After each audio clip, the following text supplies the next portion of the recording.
আমার যেহেতু সবসময় মুখরোচক কিছু খেতে ইচ্ছা করে, কিন্তু সবসময় বাইরের খাবার খেতেও ভালো লাগে না, তাই আজ বানিয়েছিলাম একটু হেলদি কিছু, যাতে আমি মোটাও হব না বেশি, আবার ভালোও খেতে হবে। তাই প্রথমে নিয়ে নেব পাতলা চিড়ে, একটু মাখনা, আমন্ড, কাজু, কিশমিশ আর একটু চীনাবাদাম।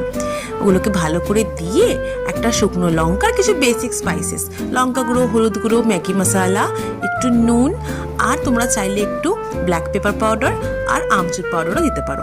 সাথে কয়েকটা দিয়েছিলাম কারি পাতা আর সামান্য একদম ঘি। সেটাকে ভালো করে মিক্স করে নিয়ে আমি এয়ার ফ্রায়ারে দিয়ে দিয়েছিলাম 180 ডিগ্রিতে ওই 10 মিনিটস মতো। 10 মিনিটস মতো হয়ে যাওয়ার পরে আমি আরও এক্সট্রা 10 মিনিটস রেখেছিলাম যাতে ওটা ভালো করে ক্রিস্পি হয়ে যায়। অ্যান্ড ট্রাস্ট মি, খুব খুব খুব ভালো হয়েছিল, এত ক্রিস্পি হয়েছিল, এত ক্রাঞ্চি হয়েছিল, আর ভীষণই টেস্টি, একদমই আনহেলদি নয়। তোমরাও চটপট বানিয়ে ফেলো আর আমাকে জানিও কেমন লাগলো। টাটা।